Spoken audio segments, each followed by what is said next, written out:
ಕರ್ನಾಟಕದ ಅಸ್ಮಿತೆಯ ವಿಷಯ. ಕರ್ನಾಟಕ ರೈತರ ಮೇಲೆ ಮರಣ ಶಾಸನವನ್ನು ಕೊಡುವಂತ ತೀರ್ಪು ಕೊಟ್ಟಿದ್ದಾರೆ. ಈಗ ಯಾವಾಗಲೂ ಆಗತ್ತೆ.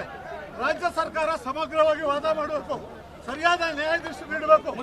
ಈಗ ಹಾಗಿದ್ರೆ ಅನ್ಯಾಯವನ್ನು ಸರಿ ಮಾಡಬೇಕು. ಯಾವುದೇ ಕಾರಣಕ್ಕೂ ನೀರು ಬಿಡಬಾರ್ದು. ನಾಡಿನ ರೈತರ ಸಂಪೂರ್ಣವಾದ ಬೆಂಬಲವನ್ನು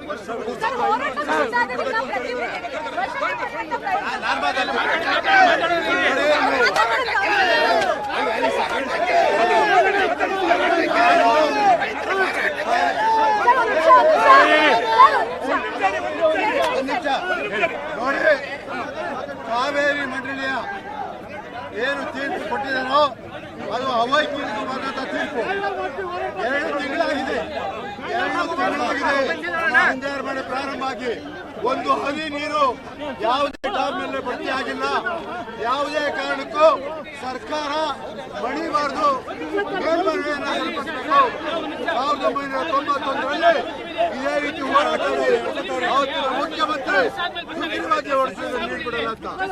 ಅದೇ ಸಾಲಿನಲ್ಲಿ ಇವತ್ತು ಡಿ.ಕೆ. ಶಿವಕುಮಾರ್ ಅವರು ಈ ರಾಜ್ಯದ ಮುಖ್ಯಮಂತ್ರಿಗಳು ಗಟ್ಟಿಯಾದಂತ ನಿಲುವನ್ನ ಅವ್ರು ತಗೋಬೇಕು. ನಮ್ಮ ಹೋರಾಟ ರೈತರ ಪರವಾಗಿ, ಕುಡಿಯ ನೀರಿಗಾಗಿ ಹೋರಾಟ. ಎಲ್ಲ ಸಂಘಟನೆಗಳು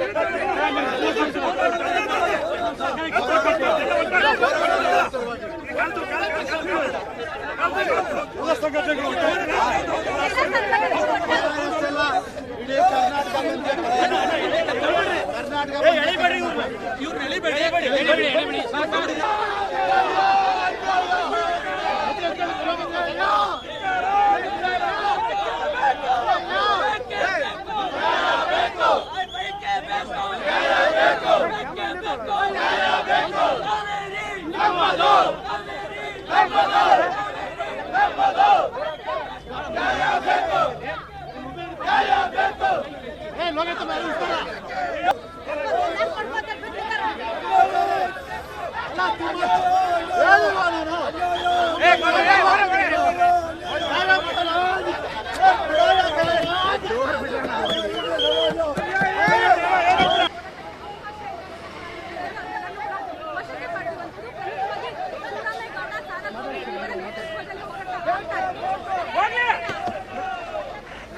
ರೈತರಿಗೋಸ್ಕರ ಹೋರಾಟ ಮಾಡ್ತಾ ಇದ್ದೀವಿ. ನೀರಿಗೋಸ್ಕರ ಮಂಡ್ಯದಲ್ಲೆಲ್ಲ